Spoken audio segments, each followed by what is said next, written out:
South Bend again, going through, we're going to go through the tilting brazing pan. We're here at the test kitchen and manufacturing plant in North Carolina. My name is Jason Hall. I'm the Vice President in Culinary Research and Development here.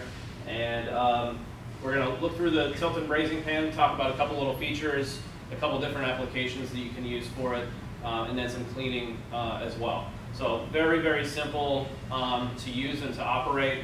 The lid simply lifts up, and you have access to the cavity, which this is quite large.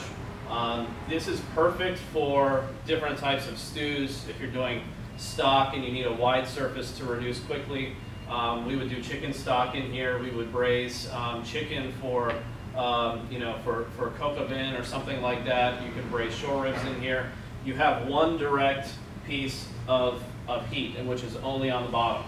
So this is, think of this as a large saute pan, because you can crank the heat up and get a good sear on product in here too. For banqueting, I've used this piece to sear 8 or 10 tenderloins at one time. If you have to sear a bunch of pieces of fish and you don't want your cook standing over top of over a 6-burner range with a bunch of small saute pans, this keeps the heat nice and even, so that you could get 10, 20, 30 portions of fish searing for a party that night. So for banqueting, this thing is fantastic. For soups and stocks, again, it's very, very good. The only thing I would caution is if you have anything that's cream-based, you do have the heating elements on the bottom, so you've got to be a little bit careful that it's not going to scorch any type of cream product on the bottom there. Controls are very, very simple. It's one dial to turn on. It will click and go into the temperature setting that you choose, and it does go up to 450 degrees. Lowest is about 100, so if you're trying to keep something warm, something that you're going to kind of dish out through the day, Thanksgiving, if you need to keep a bunch of gravy hot.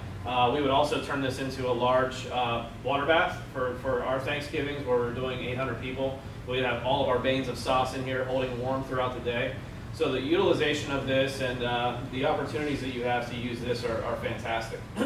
If you are cooking a product and you need to get some ventilation on it, it does have the cap that you can move over to the side. You can move it all the way over so that you can get some of that exhaust and steam out, or you can kind of control that by how you let it come over. That's going to prevent it from boiling up over the edges. So I always would suggest at least giving that a little crack to let some of the steam exhaust for your products. The capacity is huge. Even searing sheet trays of steaks for a banquet.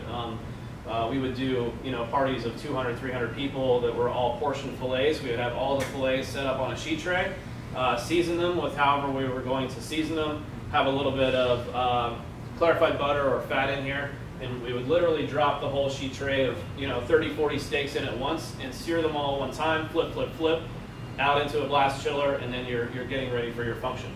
The big benefit of this is that it does tilt, and so you're going to crank it.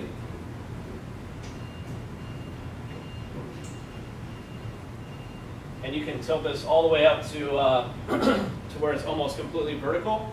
If you're that big time for cleaning, but also if you have stocks or something you're trying to strain off, it does have a built-in strainer that can kind of prevent anything from coming through big chunks of meat or something like that, or chicken bones where you don't want any splash.